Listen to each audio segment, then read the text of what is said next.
Esse filme é um filme que marcou muito a nossa história, primeiro porque a gente... ele tinha um viés e foi mudando de acordo com a vida do Anderson, né? Assim, no meio das gravações o Anderson sofreu um acidente e demorou 10 meses para se recuperar. Então era um filme que era para durar gravação em torno de 15 dias, acabou 2 anos e meio. Né? Então para a gente foi muito importante, porque no primeiro momento os médicos tinham desenganado, né, dizendo que ele talvez não voltasse mais a andar. A questão de voltar a cantar e fazer o que ele faz a nível de performance era tido como impossível. E depois da cirurgia, 4 dias depois, ele voltou a andar. Né? Disseram que caso ele voltasse a andar ou botar o pé no chão, ele ia demorar 18 meses. E tem uma pessoa que aparece no filme, que é um dos médicos mais importantes desse país, que é o Dr. Paulo Niemeyer, que é considerado um dos maiores neurocirurgiões do mundo. Ele foi a pessoa que eu considero fundamental, junto com Deus, a recuperação dele. Passa por geração de renda lícita e ilícita. A ilícita a gente sabe, né? Droga, arma, crime. Mas a gente não pode não enxergar aquela senhora que vende quentinha na boca de fumo. Ela é bandida? Não, mas ganha dinheiro de quem? Do tráfico. Aquele comerciante que bota seu estabelecimento comercial perto da boca de fumo é quem mais vende cigarro, comida, qualquer outra coisa. Ele é bandido? Não, mas ganha dinheiro de quem? Do tráfico. E o Rio de Janeiro hoje é cercado, na verdade, é composto por 800 favelas. Essas favelas são divididas em 3 facções do narcotráfico: Comando Vermelho, Terceiro Comando e ADA, quer dizer, Amigo dos Amigos, e milícia. E o Afro-Reggae é talvez uma das únicas organizações sociais, culturais, que entra em qualquer favela, independente da facção, se é milícia e essas coisas todas. Então acho que o filme ele passa muito desses conceitos daquilo que a gente vem fazendo nos últimos 14 anos na cidade do Rio de Janeiro. Eu acho que agradecer o convite aí, está mostrando um documentário aqui, parabenizar o espaço. Enquanto estava passando o filme, eu fiquei ali assistindo o vídeo, vendo as exposições. Mas vi o filme no início e agora um pouco no final, porque eu já assisti mais de 100 vezes, então eu não consigo ver o filme direto, mas sempre me bate um sentimento dos amigos, né? Perdido, né? Pela criminalidade e tal, me bate sempre um sentimento da minha infância, da minha adolescência. Mas eu acho que o filme, ele mostra, né? Ele trabalha muito com a emoção, né? Eu acho que tem cenas do filme que te dá felicidade, tem cenas do filme que te dá raiva, tem cenas do filme que te faz perder a esperança. Mas eu acho que a mensagem final dele é que existe uma luz no fim do túnel, né? Não só o trabalho no Afro-Reggae hoje na cidade do Rio de Janeiro e no Brasil vem mostrando isso, né? Tem dezenas de grupos aí que estão cada vez mais fortalecendo isso, né? O investimento social dentro da comunidade, o investimento na educação, o investimento na cultura, a gente consegue atrair jovens, né? Desviar jovens da criminalidade, das drogas e dessa ociosidade. E o Afro-Reggae, ao longo desses 14 anos, cada vez mais vem crescendo, né? São mais de 60 projetos hoje na instituição, trabalhando diretamente em 4 comunidades lá no Rio de Janeiro.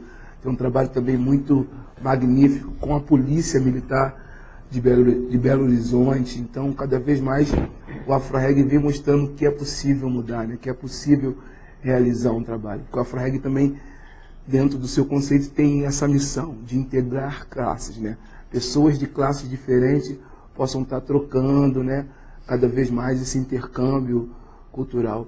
Então, cada vez mais eu me sinto uma pessoa honrada de fazer parte do trabalho, de ter sido escolhido a minha vida como tema, né? E o trabalho da Afro-Reggae nesse filme, que deu uma projeção internacional muito grande para a Afro-Reggae, né? A Afro-Reggae desde 98 já faz excursões pela Europa, também já estivemos nos Estados Unidos, Canadá, mas o Favela Rising deu muita mídia para o Afro-Reggae lá fora, né? Ele ganhou os principais filmes, né, na linha de documentário, os principais festivais nessa linha de documentário. Eu já tive em Nova York, Los Angeles, Miami, divulgando o filme. E cada vez mais a gente vê que essa linha do Afro-Reggae cresce muito, né, de filmes. Acho que também é um bate-papo, né, do que coisas que pode abrir para perguntas, dúvidas sobre o filme, sobre o trabalho da Afro-Reggae. Boa noite, meu nome é Alessandra, parabéns pelo trabalho de vocês. Eu queria perguntar qual é o tipo de empresa ou empreendimento que tem surgido gerando trabalho e renda na comunidade que vocês atuam em torno de vocês, assim, empresas ligadas à música ou à confecção. Como é que vocês têm movimentado economicamente a comunidade através do trabalho de vocês? Olha, hoje o AfroReg tem 73 projetos, dentro e fora do Brasil, né? Então, assim, o nosso orçamento anual é de 6 milhões de reais e nós geramos 30% da nossa receita. Ou seja, quase 1.800.000 ano. Nós geramos. Venda de show, venda de CD, venda de livro, participação de eventos como esse. Nesse momento a gente está fazendo uma ação enorme em Hanover. Daqui a mais ou menos 8 dias vamos estar fazendo uma ação maior ainda em Londres. Então, assim, a gente foi contratado pelo maior centro de cultura da Europa, tido como um dos maiores do mundo, que é o Birmingham Center, desde 2006, para implantar uma ação política, social, cultural e educativa num bairro na Inglaterra chamado Hackney, que dizem que lá se fala-se 92 idiomas diferentes. É um bairro de imigrantes e muito violento. Então, nós estivemos lá ano passado 2 vezes, já tivemos esse ano, em maio, estamos voltando agora. Paralelo a isso, nós temos um circuito de shows. O que dá mais recursos para o AfroReg são shows, né? O AfroReg hoje tem 10 bandas de música. São 10 bandas de música, 2 grupos de circo, um grupo de teatro, um grupo de dança. Então, assim, o Brasil tem um potencial muito grande no entretenimento, né? Assim, tão grande quanto os Estados Unidos, que hoje faz parte do PIB. Você pega Los Angeles, por exemplo, ali, aquela região ali, o próprio estado da Califórnia, onde o PIB é muito grande, passa muito por produção cinematográfica, por música, turismo, etc. e tal. O Rio de Janeiro tem esse potencial também, pouco explorado. O Rio de Janeiro é conhecido mundialmente por vários motivos, um dos motivos é a Bossa Nova. Mas se hoje, em plena terça-feira, você quisesse assistir um show de Bossa Nova, não teria. Então, assim, eu acho que existe uma indústria produtiva muito grande nessa área da música, da cultura, do entretenimento no Rio de Janeiro, mas ele não sabe, na verdade, como explorar isso. Ao mesmo tempo, a gente está vivendo uma situação há 40 dias, vocês devem estar acompanhando no Complexo do Alemão e no Complexo da Penha, que, de alguma maneira direta, acabou quebrando parte da economia do turismo por causa do que é mostrado, que é real, da violência. E isso é muito pouco, digamos assim, conectado com a realidade do que acontece na cidade como um todo. Vocês têm a impressão de quem é de fora que o Rio está todo em guerra, quando o Rio não está. Então, assim, a gente busca, primeiro, desenvolver os projetos do AfroReg. A maioria dos projetos tem potencialidade de sustentabilidade e geração de renda. Nós estamos hoje com uma parceria muito forte com a Natura, onde, nesse próprio Complexo do Alemão, que está sendo exibido pela violência, a gente está montando uma operação com a Natura, onde uma promotora foi selecionada e 500 consultoras estarão trabalhando. Ou seja, são 501 pessoas que estarão, de alguma maneira, recebendo, trabalhando, gerando recursos. Tem uma proposta também hoje com o Banco Real, que estar desenvolvendo microcrédito em várias favelas do Rio. A ideia é estar fazendo em Vigário Geral, a ideia é fazer Complexo do Alemão, Complexo da Maré, Rocinha. Então é começar a buscar, mostrar que esses locais, se eles têm potencial para vender cocaína, eles têm potencial para vender qualquer coisa, né? Se existe consumo de cocaína, que não é uma coisa barata, você pode vender roupa, você pode vender comida, você pode vender tudo. Pegando o Complexo do Alemão como um case de sucesso, sucesso no sentido da geração de recursos. É um conjunto de 11 favelas, 170 mil moradores, e tudo que você coloca ali vende, muito, né? Então, assim, se tem uma noção, mesmo sendo uma favela muito pobre, no Complexo do Alemão tem bronzeamento artificial, que não é barato, é caro. Não só o aparelho é caro, como para fazer o próprio bronzeamento artificial. E é uma fila de pessoas. Os salões de beleza lá vivem lotados. As mercearias vivem lotadas. Então é começar a ter um olhar diferenciado. Eu acho que as grandes empresas deveriam perceber que esses locais não precisam investir da forma assistencialista. Se você quer ganhar dinheiro, esses lugares podem gerar dinheiro. Mas também tem que ter uma visão focada à área de responsabilidade social. Então a gente vem buscando hoje trazer algumas empresas para essas comunidades, não só para as comunidades onde o AfroReg trabalha. Por exemplo, a gente está levando a Natura para a Vila Ventém e a gente não atua na Vila Ventém. Então, assim, a ideia está cada vez mais tirando a blindagem dessas favelas, que são favelas blindadas, onde o poder paramilitar dos traficantes é muito grande, mas ao mesmo tempo nada é negado. Se você, Alessandra, né, se você tiver interesse, exemplo, de montar uma ação social em qualquer favela do Rio, tem aquele mito que você não pode entrar. Tudo isso é mentira. Você pode entrar. Quem não pode entrar é a polícia e as facções rivais. Então, assim, as comunidades são muito abertas.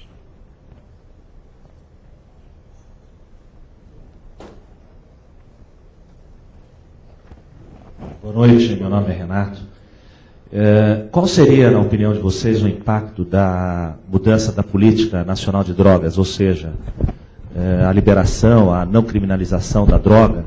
Qual é o impacto que teria na vida dessas pessoas que vivem do tráfico na favela? Se vocês têm uma opinião sobre isso, gostaria de ouvi-los.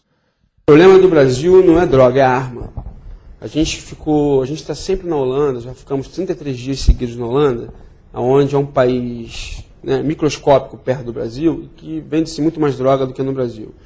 Você anda em qualquer lugar da Holanda, seja Amsterdã ou mesmo as cidades do interior, sempre tem alguém te oferecendo heroína, cocaína, êxtase, que é proibido. O que é liberado em alguns lugares é maconha, né?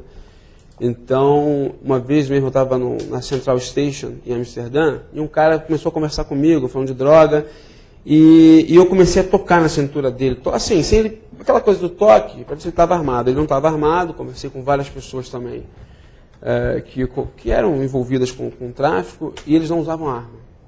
Então, o nosso problema maior não é droga, é arma. Eu, particularmente, sou contra a legalização a partir do momento que esses traficantes não sejam o dono da operação, né? Porque o que acontece? Com a quantidade de fuzis, granada, pistolas e outras coisas que tem nessas comunidades, que não é só no Rio de Janeiro, aqui em São Paulo tem muito, aqui em Campinas também tem, né? Qualquer lugar tem. Esse cara vai fazer o quê? Né? Porque quem vai ganhar dinheiro com a legalização é a indústria farmacêutica, é a Souza Cruz, é uma porrada de empresas, várias indústrias. Então, assim, o que vai ser desse cara? Então, se a legalização permitir que esse ser ilegal, marginal, ele possa tocar o negócio, ele possa ser, né, o líder daquela operação, eu sou a favor. Mas se é para ele continuar na marginalidade, eu sou contra.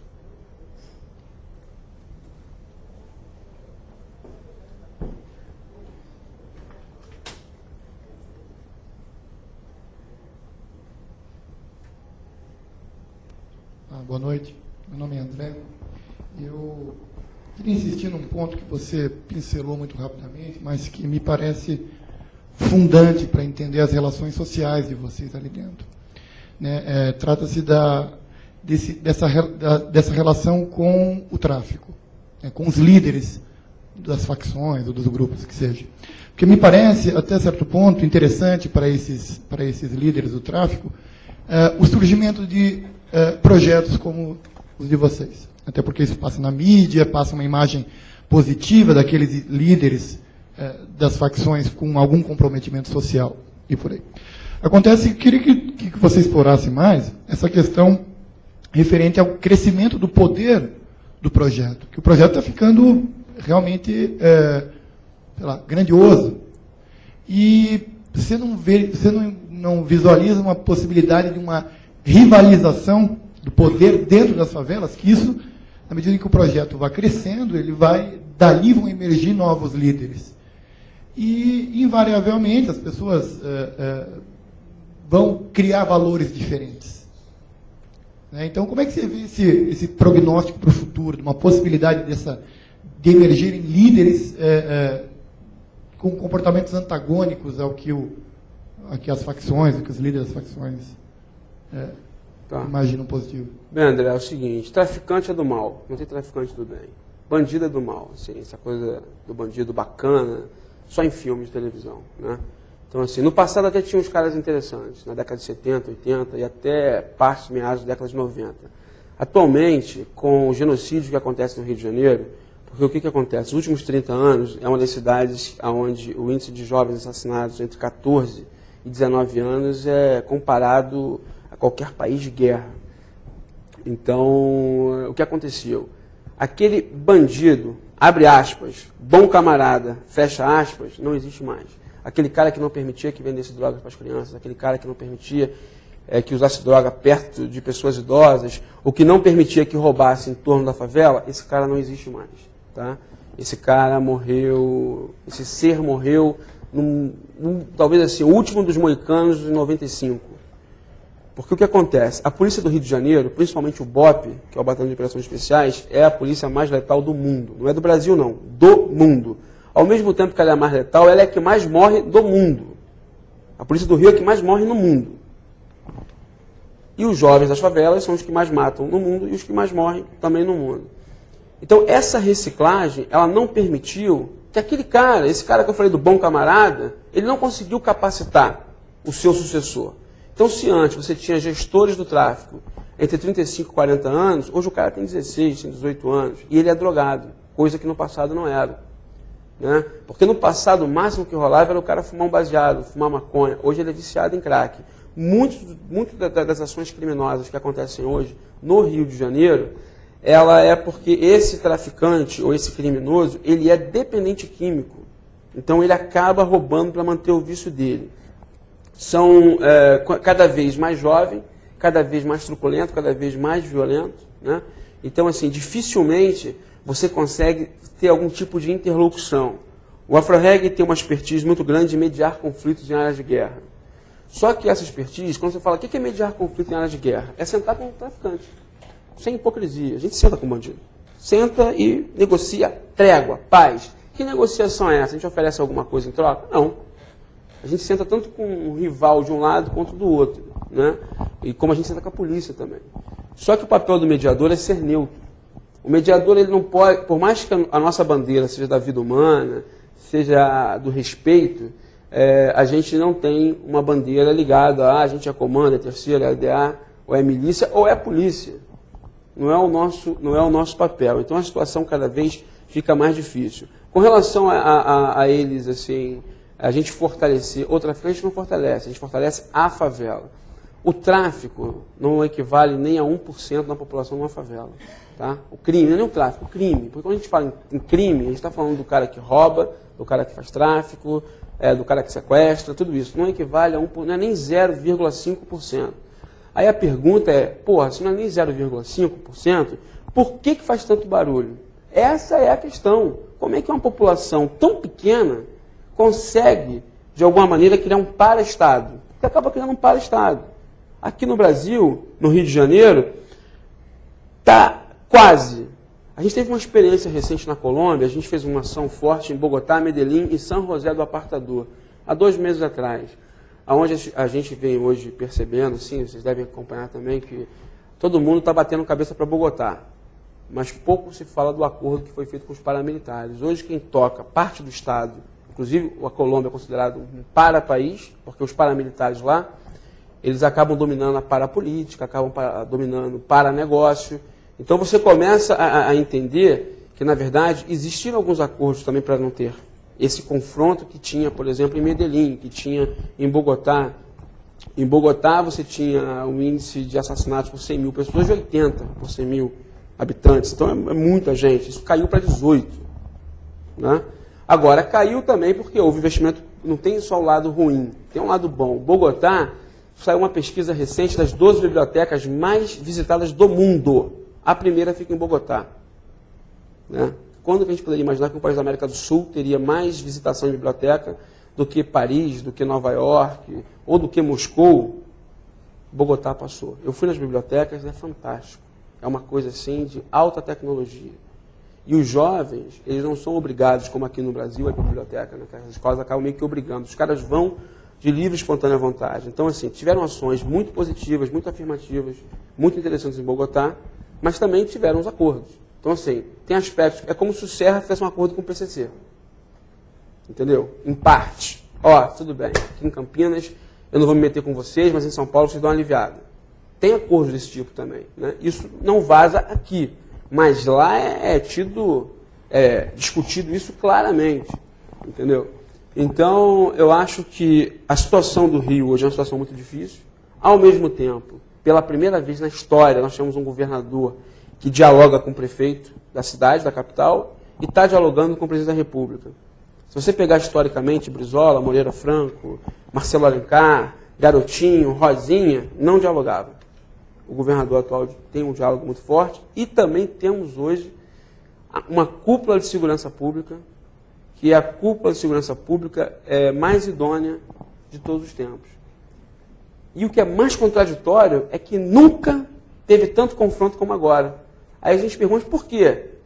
Porque quando você é idôneo, você não faz acordo. E aí o outro lado também avança mais. Porque podia ser muito fácil essa cúpula atual fazer acordo e falar o seguinte, olha só, vamos entrar aí, você entrega, sei lá, X quilos, X armas, e aí tem aquela maquiagem tradicional de que, ó, apaziguamos. Né? Então, eu hoje, assim, eu acredito muito na gestão do governador Sérgio Cabral, não faço campanha política para ninguém, é a primeira vez na minha vida e nos 14 anos da AfroReg que a gente tem uma relação tão próxima de um governo do Estado como estamos tendo com o Sérgio, e acredito muito, né, isso que ele falou quando ele encerrou, que tem luz no fim do túnel. Eu acho que é possível. Por mais que você veja uma violência crescente, existem ações sociais, culturais, educativas nesse país muito fortes e com ótimos resultados. A questão é que essas ações não têm a mesma visibilidade que as ações negativas.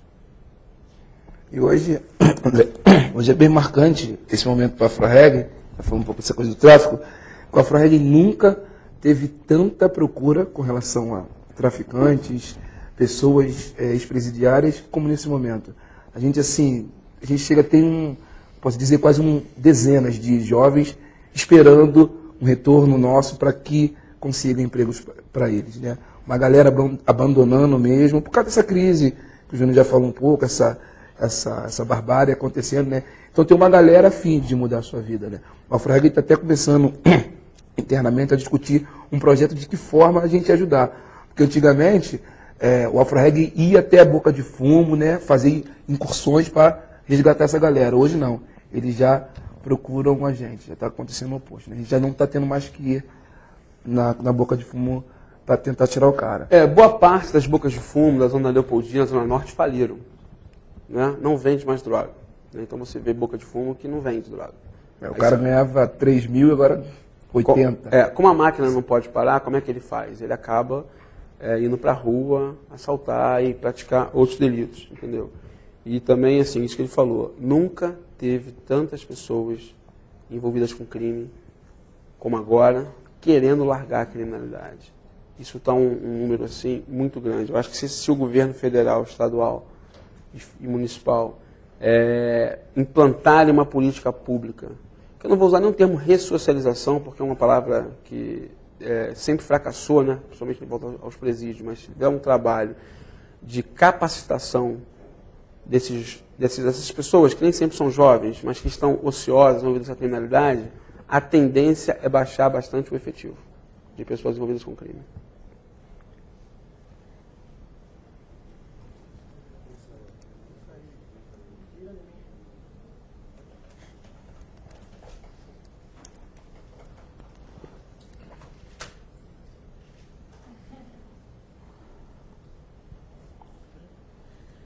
Eu não sei se minha pergunta tem muito a ver, mas eu fiquei com vontade de perguntar se vocês acreditam ou já pensaram na possibilidade desse programa ajudar outras classes sociais, porque a gente também tem jovens que estão viciados em drogas, que sofrem vários tipos de agressões morais, éticas, psicológicas. Eu não sei o que vocês pensam nessa possibilidade. A gente não tem experiência de lidar com jovens viciados. Nós trabalhamos diretamente com jovens no tráfico, né? Jovens em situação criminal. A gente já foi muito procurado para fazer trabalhos ligados a essa área, mas a gente não tem a menor experiência. Né? A gente geralmente encaminha para outras organizações. Agora, nós temos um trabalho muito forte com jovens de classe média, classe alta. A gente tem uma parceria com o Comitê de Jovens Empreendedores da Fiesp, né?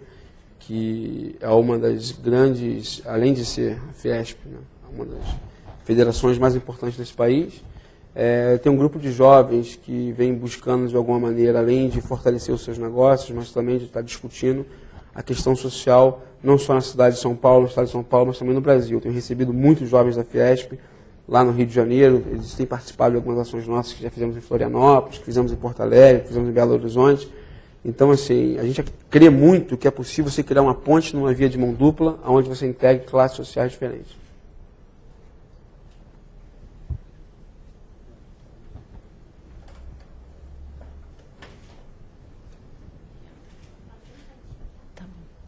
Boa noite. Achei maravilhoso o trabalho de vocês, parabéns. E eu gostaria de saber de vocês como que o poder público, no caso do Rio de Janeiro, tem ajudado vocês a executarem as partes materiais mesmo do projeto com pessoas. Se é mais trabalho voluntário, ou se são pessoas só da comunidade, ou o poder público coloca o pessoal para ajudar vocês. E eu gostaria de saber também de vocês, olhando hoje o projeto de vocês, que deve ter passado por muitos problemas até chegar aqui, né? Qual que é a visão de vocês para o futuro? O que pode melhorar? E se vocês moram ainda na favela? Vou responder a primeira, Obrigada. vou responder a segunda.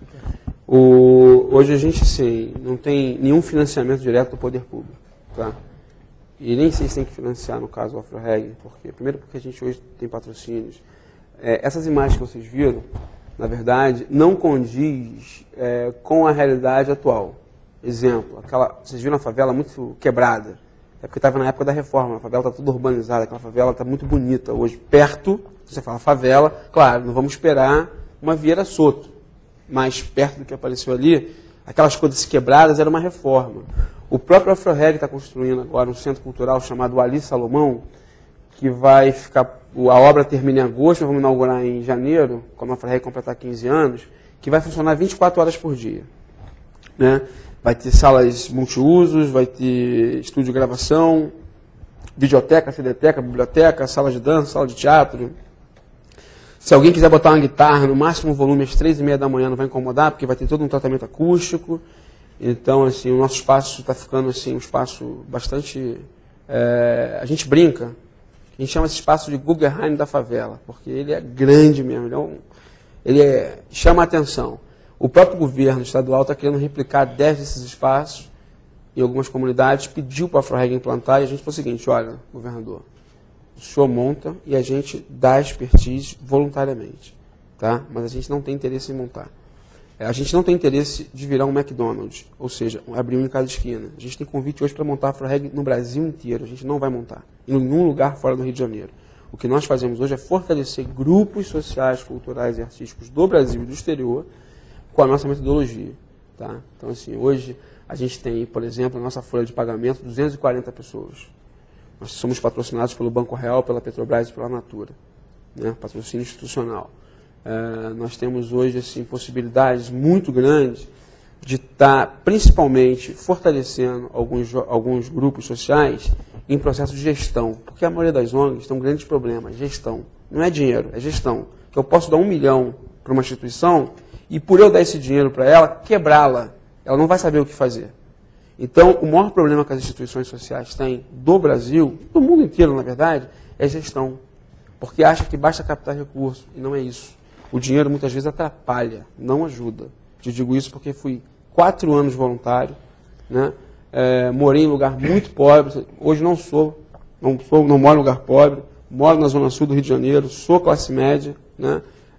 Hoje o AfroReg, assim, ele perto de algumas organizações sociais, paga muito bem os seus profissionais, todo mundo tem carteira assinada, coisa que não tinha, né? E é normal não ter, porque os encargos desse país são encargos muito violentos. Então, você imagina para uma ONG. Então, assim, nós, com esses patrocínios e com a geração de recursos que a gente tem, então a gente está conseguindo possibilitar tudo isso. Agora, a replicação de um projeto como o nosso depende muito da gestão, da capacitação, por exemplo. Assim, hoje o AfroReg tem um comitê gestor que toca toda a operação. São pessoas, algumas até do mercado. Mas eu que sou fundador, por exemplo, eu não tenho nenhum 1º grau. Né? O Anderson tem um 2º grau. Então, assim, a geração anterior não estudou. Mas a geração atual tem gente até com doutorado. Então, assim, são as possibilidades, né? Quer dizer, a minha capacitação pessoal foi toda na rua. Eu cresci num ambiente muito violento, prostituição, tráfico, roubos e tal. E não, eu poderia ter estudado um pouco mais do que eu estudei. mas assim, foi uma coisa muito de opção não querer estudar, na época, né? Hoje mesmo que eu quisesse seria muito difícil, pela questão do tempo, mas a gente estimula muito os jovens, os integrantes do AfroReg, a estarem estudando, a estar concluindo seus estudos. Para entrar no AfroReg não é obrigado a estar estudando, porque se a gente obrigar aquele cara que está na boca de fumo, ele não vai entrar porque ele não estuda, mas ele é convencido, depois que ele entra para o projeto, a estar desenvolvendo algumas aptidões, dentre as quais a questão escolar. O futuro. O AfroReg, ele sempre, o Júnior até fala isso, ele nasceu, né, dessa utopia. Desculpa. No início, eles não sabiam nem o que fazer, né, em Vigário Geral. O AfroReg começou, o jornal, foram para Vigário Geral, todo mundo voluntário. Na verdade, a cada ano, o AfroReg sempre faz isso. Para você ter uma ideia, a gente sempre, às vezes, para tentar fazer um planejamento anual. E, às vezes, muda, acontece muita coisa, né? Para você ter uma ideia, vocês viram no filme, o projeto com a polícia nasceu depois que o Paulo tomou um tiro de fuzil. No momento que a gente estava com raiva da polícia, o Júnior, a gente tem que fazer um projeto com a polícia. Todo mundo da AfroReg tá maluco, cara, fazer um projeto com a polícia. Quem bate na gente, quem massacra a favela. Depois mudou e hoje um projeto maravilhoso, onde esses policiais aprenderam oficinas dadas pelos jovens do AfroReg, e hoje esses policiais estão sendo instrutores e dando aula em comunidades lá em BH. Então, assim, o projeto está indo bem além do que a gente imaginava.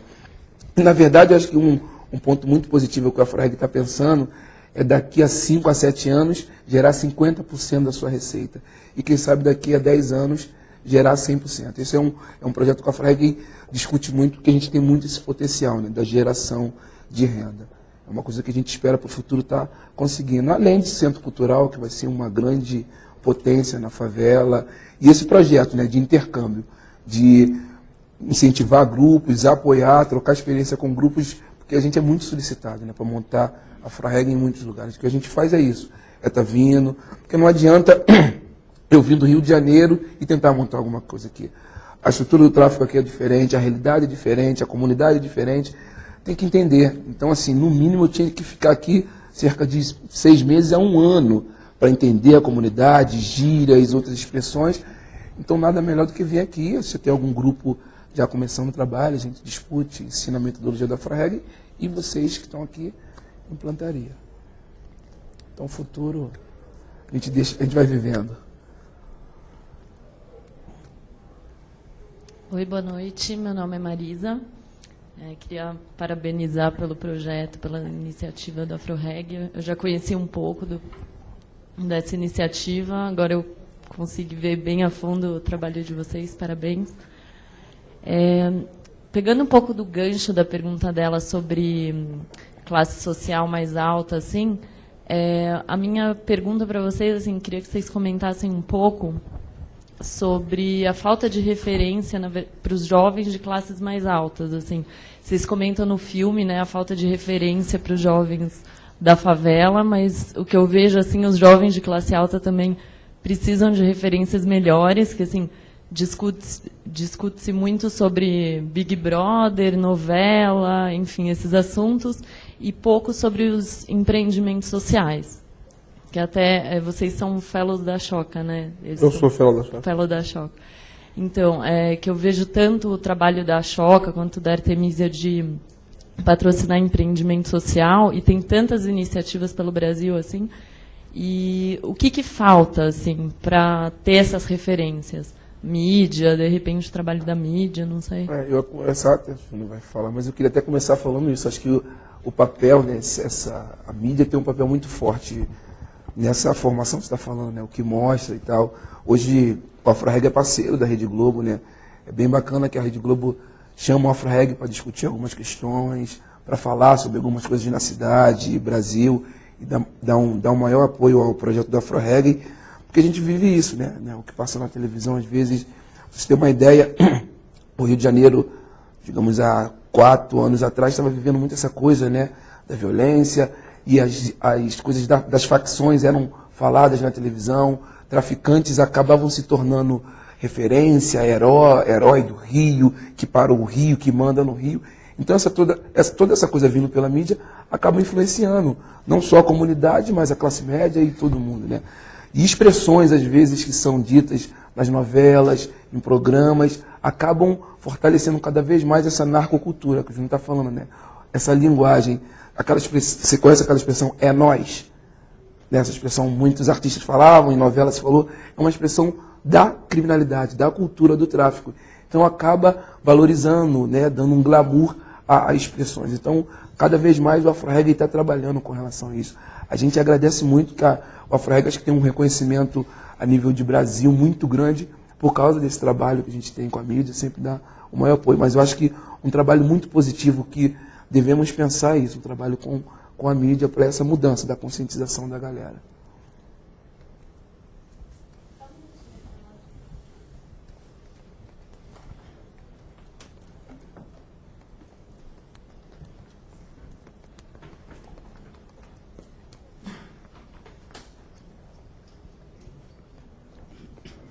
Boa noite, meu nome é Miller e eu queria abordar a questão assim que vocês estavam falando da participação da sociedade, né, como organização, nesse caso de vocês especificamente como organização não de governo, e que tem uma atuação assim brilhante nesse aspecto de pessoas, né, com propósitos claros de exercitar a cidadania de uma forma neutra. Isso, é claro, leva a essa situação que vocês relatam com clareza e de uma forma muito bonita, inclusive, né? Essa questão da isenção quando se lida com várias situações difíceis, como no caso a criminalidade, os governos, que, no meu ponto de vista, é confuso, né? O crime está em todo lugar. Essa isenção, ela os torna, obviamente, cidadãos com moral, que é a questão que eu vejo hoje em vários segmentos que tem que se discutir na sociedade, falta essa questão moral. Dois cidadãos que a gente está presenciando e tem a clareza de que são cidadãos de moral, cidadãos de bem. Como isso, obviamente, aumenta a responsabilidade de vocês, né? Como que vocês veem assim, essa necessidade dessa sociedade em fase de organização, como que ela pode apurar esse processo para se tornar independente dessas amarras que vocês colocaram, que são a minoria e que são essa parte má, né, essa minoria que participa de atos contra a sociedade, com corrupção, com vários atos. Como que nós podemos, como sociedade, acelerar esse processo e se ver livre dessa coisa tão feia e dolorosa, que é a falta de moral que nós vivemos como país hoje? Obrigado. Eu acho que você tocou num ponto fundamental, que na verdade fala-se muito dessa violência dos guetos, das vielas, e a pior violência que tem é essa da corrupção, né, onde você vê que milhões e bilhões são desviados, que são utilizados de maneira errada, né? Então, assim, acho que acaba também, esse sentimento de impunidade acaba influenciando diversos setores, diversas classes sociais diferentes. Então, acho que a gente vive num país hoje que se diz democrático e que, ao mesmo tempo, a gente vê tanta coisa errada. Então, porque tu acabou perguntando uma coisa e acabou afirmando, né? Então, assim, eu só tenho a afirmar, a confirmar o que tu colocou, e acredito, assim, que enquanto não tiver uma limpeza ética, moral, né, assim, as coisas tendem a não fluir. Às vezes a gente vê assim, né, até pegando um exemplo assim, bem simples, né, às vezes o cara esquece uma maleta num banheiro do aeroporto e o faxineiro que ganha um salário mínimo vai lá e devolve, e não em busca de ganhar uma gratificação, mas muito de uma questão da própria moral, da própria ética que ele tem, da formação familiar, né? Porque você vê, por exemplo, que geralmente as pessoas mais pobres é quem tem menos inadimplência, né? Por isso que a Casas Bahia aí está bombando aí cada vez mais. Quer dizer, quanto mais se trabalha com o público, que é esse público que tem baixo poder aquisitivo, são pessoas, assim, principalmente as pessoas nordestinas, no Rio de Janeiro, a maioria das pessoas pobres são negras nordestinas. Eu sou filho de pernambucano com alagoana. Eu lembro que meu pai e minha mãe, nunca gostavam de fazer prestação, e quando faziam, tinha aquela coisa, sabe, deixava até às vezes faltava coisa em casa, mas não queria sujar o nome. Acho que talvez a única coisa, o maior patrimônio que a pessoa de classe baixa tem é o seu nome, a sua moral, a sua honra. E essa mesma honra, essa mesma moral, muitas vezes ela acaba assim colocando em xeque quando você segue uma linha correta. Então, acho que é meio que por aí.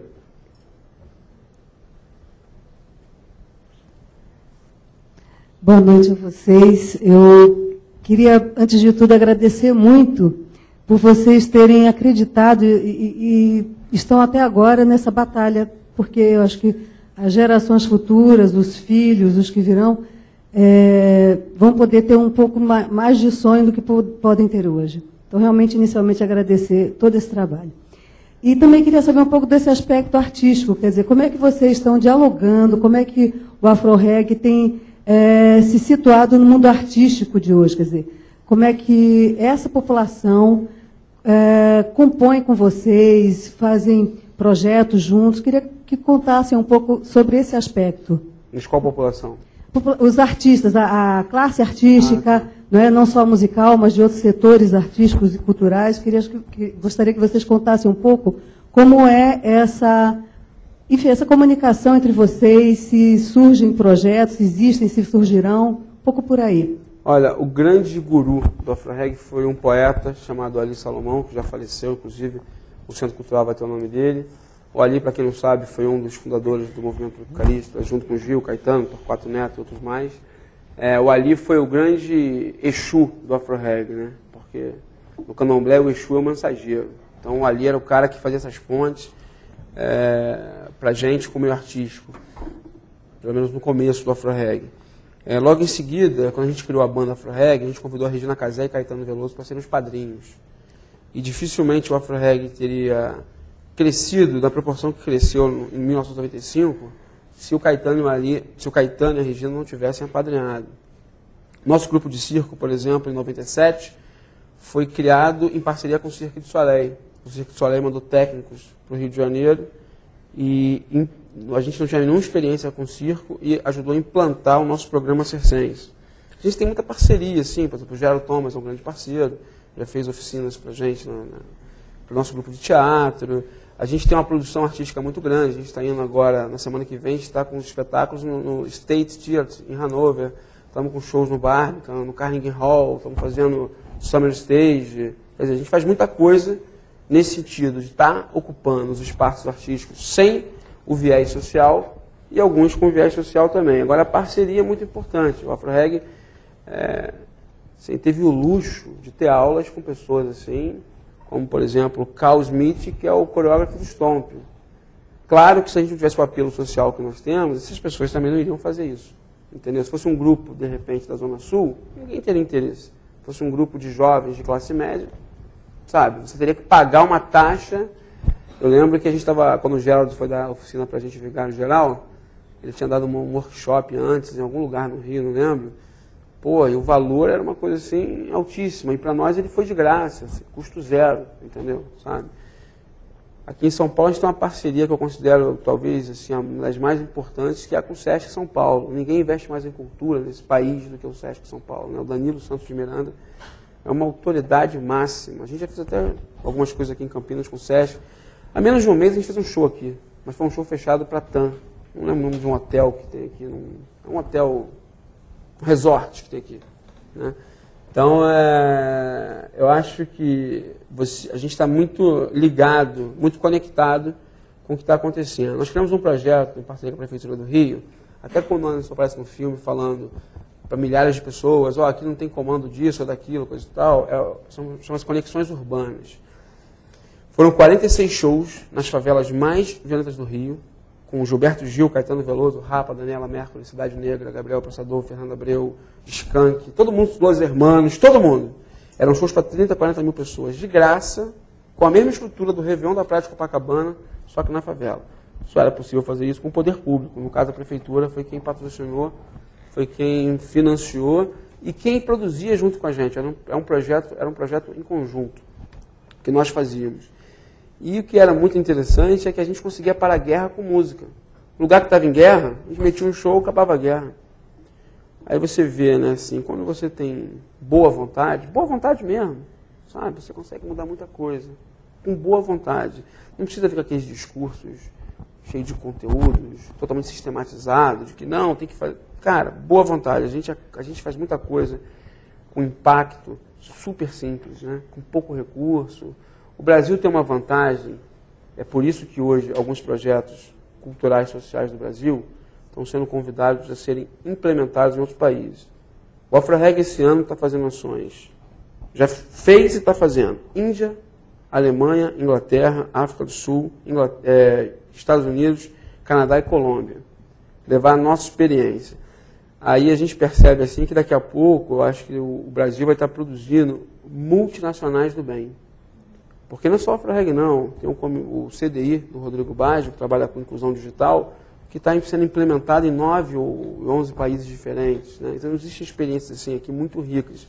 Agora a vantagem que o Brasil tem, na minha opinião, é a criatividade. É saber trabalhar com poucos recursos. Né? Eu já visitei projetos nos Estados Unidos que tinham um orçamento de 5, 7, 10 milhões de dólares e que não produz 5% que o Centro Cultural Beija-Flor de Diadema produz. Entendeu? Não produz 10% do que a fábrica de criatividade do Capão Redondo produz, com pouquíssimo recurso. Então, acho que essa criatividade que nós brasileiros temos é fundamental e tem ajudado muito a outros países estar importando a metodologia que é desenvolvida aqui. Oi, Júnior e Anderson, meu nome é Adriana. É muito fácil a gente imaginar o sucesso de vocês depois de 15 anos de uma luta enorme. Eu imagino que seja realmente uma coisa para titãs, como eu, inclusive, mandei um e-mail para vocês. Mas eu fico me questionando o seguinte, é um contrassenso imaginar que mesmo vocês sendo imparciais, quando tem a luta do tráfico, etc. e tal, o que fez o tráfico, de alguma maneira, respeitar vocês? Porque vocês iam exatamente contra tudo aquilo que eles queriam. Então, eu queria saber qual é o pulo do gato. Porque, para tirar, vamos dizer, do tráfico, uma pessoa que está fascinada pelo dinheiro que ele recebe, pelos bens que ele vai poder comprar e satisfazer, e mexer com valores abstratos. Tem um pulo do gato aí. Tem uma coisa que é mágica nesse trabalho que vocês fizeram. Para mim é extremamente fascinante imaginar que vocês, com pouca instrução, vocês criaram um know-how, que é uma coisa assim, que é inexplicável, porque o movimento de vocês, atualmente, hoje é reconhecido por artistas, por empresas, porque você dá a primeira pedalada na bicicleta é o mais difícil. Depois que pega o negócio, a coisa vai, entendeu? Isso aí vai e todo mundo vem atrás. Aí o sucesso acontece. Mas, nesse primeiro momento, eu queria entender o que fez o chefe do tráfico não acabar com vocês. O que foi? Foi só a moral? Foi só a posição ética de vocês? Foi a coragem de vocês que mexeu com eles? É isso que me fascina. Como foi esse começo? Entendeu? Eu acho de saber. Eu acho que tem muitos assuntos. Você foi falando aí, me vi vários exemplos, várias lembranças de momentos, de negociações e tal. Mas acho que tem uma palavra muito legal a gente falar, que é esse entendimento, né? Esse conviver lá dentro, né? Eu, a partir dos 14 anos que eu comecei a me entender como gente, foi o momento que eu comecei a observar muito o tráfico. E, né, falo até no filme que quis ser traficante por causa disso, para fazer o bem. Porque mesmo morando na favela, eu nunca passei fome, eu nunca tive uma necessidade. Minha família sempre me deu uma condição, mas eu me incomodava muito com meus amigos, que não tinham o que comer, que não tinham o que vestir. E a partir daí que eu quis ter essa revolta para ajudar a comunidade, porque lá na década de 90, os traficantes tinham ações que, né, fortaleciam a comunidade. E a partir daí eu comecei o AfroReg, acho que tem essa expertise muito bem, que é entender, que é vivenciar e é falar a mesma gíria, ter o mesmo biotipo. Então, assim, são muitos fatores. Para ter uma ideia, dentro do trabalho da AfroReg, a gente tem mulheres de traficantes, a gente tem filhos de traficantes, a gente tem parentes de traficantes. Então, de alguma forma, o AfroReg, ele propaga um bem para a comunidade. E por mais que o cara é violento, o cara faz toda aquela barbárie, ele também, de alguma forma, tem que fazer o bem para a comunidade. Então, acho que são N relações que acabam não fazendo com que o cara pense nisso, né? Graças a Deus, até hoje, o Alfred nunca teve nenhum momento assim difícil. Há desentendimento, há complicações normal nesses 14 anos de trabalho, mas eu acho que é isso, é o entender. E é o conversar de igual para igual. O Alfred, em muitos momentos, tem essa moral. Acho que ele deve contar esse episódio, mas eu queria ter orgulho de contar. Uma vez o Júnior, numa comunidade, até me impressionou, e a gente estava conversando com o líder do tráfico naquela comunidade, e tinha um menor, de 8 anos mais ou menos, na fila para comprar droga. E o Júnior está olhando assim, o traficante falando com a gente, e eu olhando o Júnior virou assim e falou pro traficante: pô, tu acha aquilo ali certo? Olha o moleque, a idade do moleque, 8 anos comprando drogas. Pô, aquilo ali me ofende. Eu tô aqui, eu faço trabalho social. Na hora eu e outras pessoas que estavam com o Júnior olhando, falou: cara, o Júnior é louco. Falando assim. E o traficante na hora também ficou impressionado aqui. Ele falou: pô, mas Júnior, se eu tirar, ele vai voltar, não sei o quê. O cara: pô, mas Júnior, mas tu não deve vender droga para criança. Então pelo menos respeite eu aqui. Aí o cara foi lá, tirou. Entendeu? Então tem isso, é conversar. Tem hora que tem que conversar de igual para igual, a linguagem é a mesma, mas esse é o trabalho, né? Salvar vidas. Você falou uma coisa de instrução. Eu acho que a gente mais tem instrução, né? Temos muita. Porque existe 2 tipos de instrução. A instrução da academia, que é válida, mas tem um saber popular. Você pode ler 500 mil livros, mas existe uma sabedoria orgânica que só quem está ali vai ter, sem querer desmerecer nenhum pesquisador, nenhum acadêmico. Então esse saber a gente tem, a gente domina, né? Então você pode botar o PhD que for para discutir com a gente naquilo que a gente entende, com todo respeito, ele vai levar surra. Ele não vai saber, porque tudo que ele sabe ele leu, a gente viveu, né? Sem querer dizer que a gente é melhor ou pior, mas nesse ponto do saber, né, a gente tem bastante, né? Sem falsa modéstia, sem hipocrisia nenhuma. Porque se não tivéssemos saber nem instrução, não teríamos construído uma das organizações sociais de mais impacto no país, né, com tantos bons resultados, porque o que nos faz estar aqui e estar em outros lugares é o resultado. Só para ver esse resultado, tivesse só fala, só papo, a gente não estaria com a visibilidade que a gente tem e sendo convidados para estar em diversos países do mundo hoje, implantando o nosso trabalho social. E, então, assim, eu acho que esse saber é um saber que já existia, que já existe há séculos. Só que agora, na verdade, os interlocutores, alguns interlocutores que antes faziam essa ponte, não estão sendo mais necessários. Eu acho que hoje as comunidades de base estão dialogando direto. Você pegar, por exemplo, a origem das ONGs aqui no Brasil, que boa parte foi criada por ex-exilados políticos, e que, de alguma maneira, acabavam fazendo a interação entre as comunidades de base e a cooperação internacional, essas figuras já não existem mais, né? Então, assim, hoje você vê que o diálogo é direto entre essas comunidades, entre essas regiões, ou o financiador, ou o poder público e outros movimentos. Então, assim, eu acho que a gente está numa situação totalmente de mudança de conceito. Exemplo, quem está no gueto hoje é quem tem dinheiro. Murado, blindado, com cerca elétrica. O gueto se inverteu. O gueto hoje é para o rico. O cara não pode sair de casa. Então os guetos estão invertidos. Os processos mudaram, né? O pensamento é outro. O empoderamento mudou. Antigamente você via pequenas comunidades, eu não vou falar nem comunidades de favela não, comunidades de interação, comunidades de poder, que está mudando, que já mudou, né? O país está mudando, sabe? Eu acho que o país está mudando de diversas maneiras, assim, e principalmente de maneira positiva, por mais que a gente não veja corrupção, violência, né? A gente pode falar o que for, por exemplo, desse governo Lula, mas o cara que é pobre, que vive a barra da linha da pobreza, está satisfeito. Está mais satisfeito que todos os governos anteriores.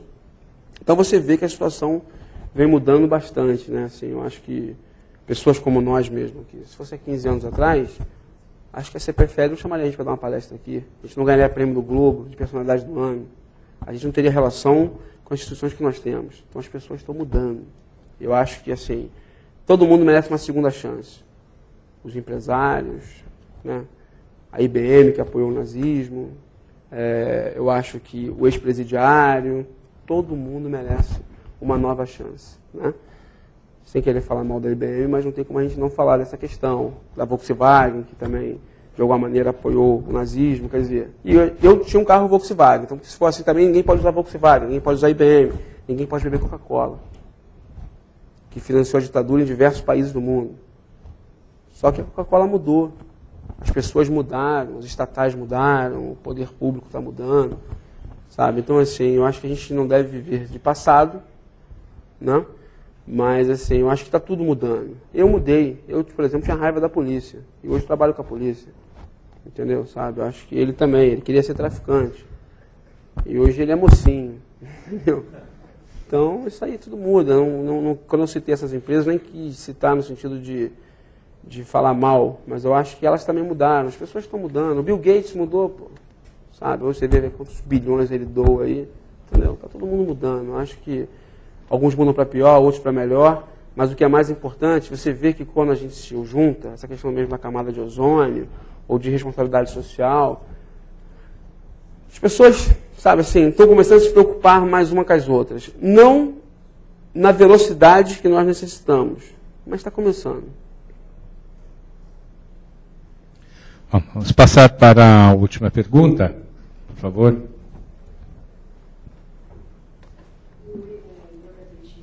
Eu queria pedir, assim, ouvir duas contribuições de vocês para uns debates que uma, na verdade, é colocar uma lente um pouco mais assim no projeto, porque eu acho que no filme o Anderson fez um comentário sobre você, Júnior, falando o Júnior gosta dos mais difíceis.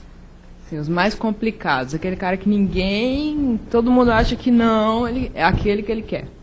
Né? Então eu queria que você falasse um pouquinho disso, porque acho que o mais comum que a gente tem em todo lugar é sempre, as pessoas têm um movimento de, não, aquele ali não tem jeito, sempre tem uma meia dúzia que todo mundo decide que não tem jeito. Né? É muito raro alguém que vai lá. Então, assim, como é que você faz isso um pouco, né? Porque inspirar um pouco aí as pessoas, porque isso realmente é muito raro. E queria saber também como é que vocês estão pensando essa questão de redução da maioridade penal, essas instituições de execução de medida socioeducativa, a opinião de vocês a respeito. Com relação à coisa disso que ele falou, da minha pessoa, é verdade mesmo. Então, uma coisa que, para mim, me satisfaz mais. Né? Aí é questão de ego mesmo, até vaidade. Todo mundo tem ego e vaidade, eu também tenho a minha. Então, eu gosto do mais difícil. Aquele que fala assim, isso aqui é caso perdido, é esse que eu quero. Eu. Agora, o Afro-Reg trabalha com aquele garoto fácil também, que quer trabalhar com a gente, que não é bandido, que não é nada. Inclusive, a maioria do Afro-Reg não é bandido, não passou por atos criminais. Então, para mim, isso mexe muito comigo. Né? Eu até estou fazendo uma dobradinha com um pastor no Rio de Janeiro, chamado Pastor Marcos, que é um dos maiores mediadores de conflitos desse país. E esse pastor tem uma vantagem, que ele tem uma expertise que nós do Afro-Reg não temos. Ele consegue mediar rebelião em cadeia, a gente nunca fez isso. E esse pastor o Pastor Marcos é o cara.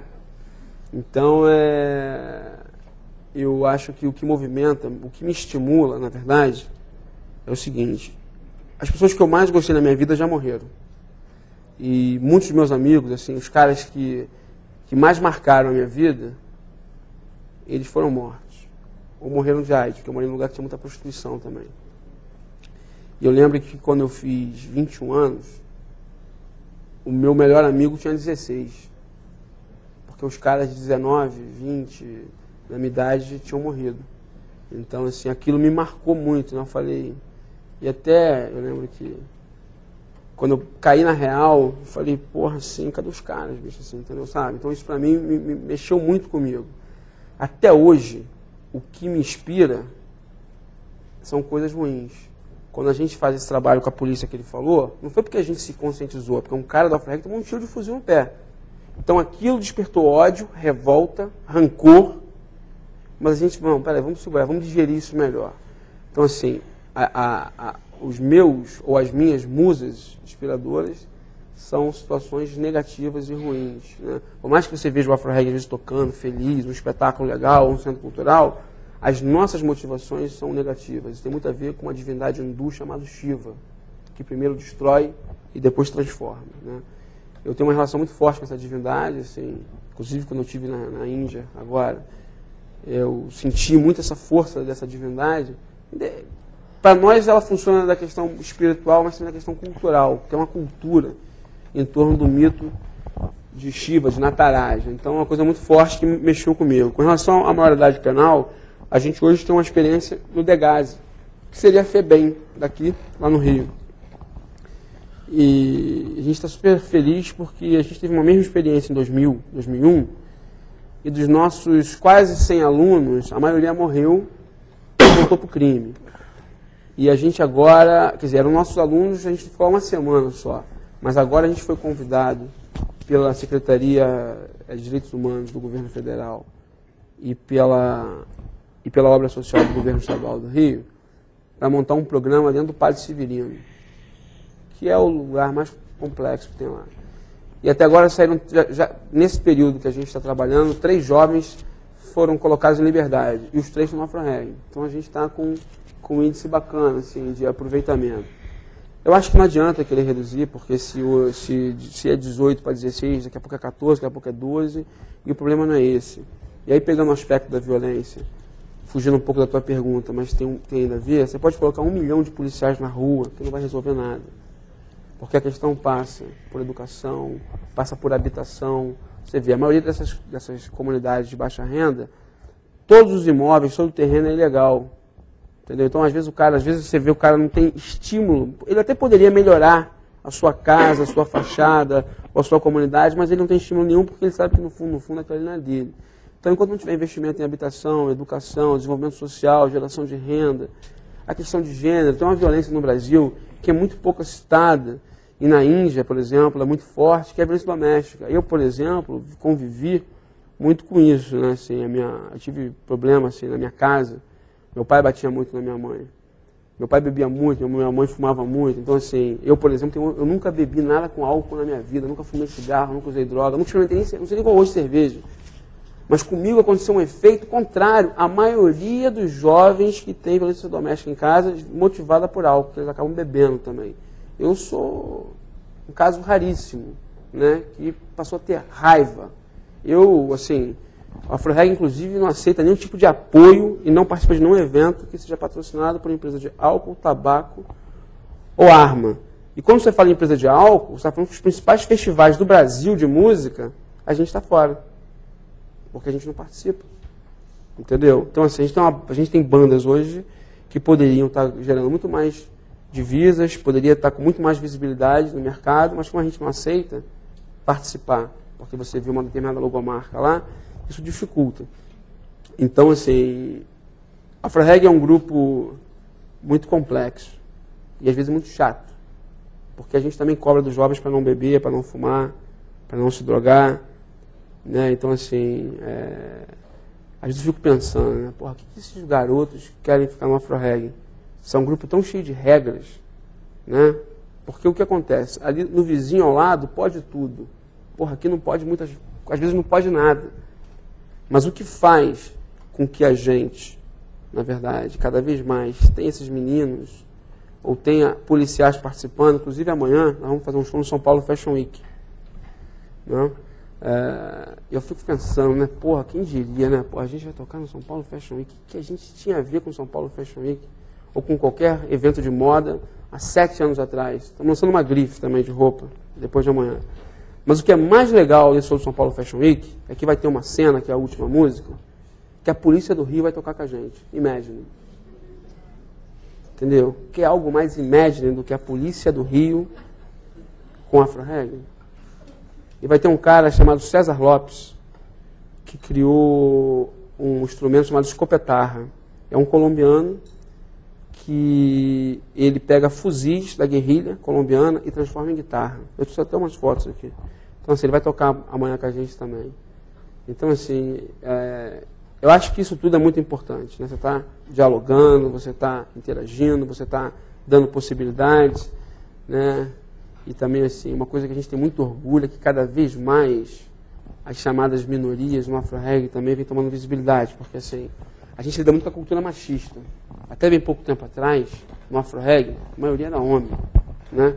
Mas era homem machão, aquela coisa, sabe, assim, radical.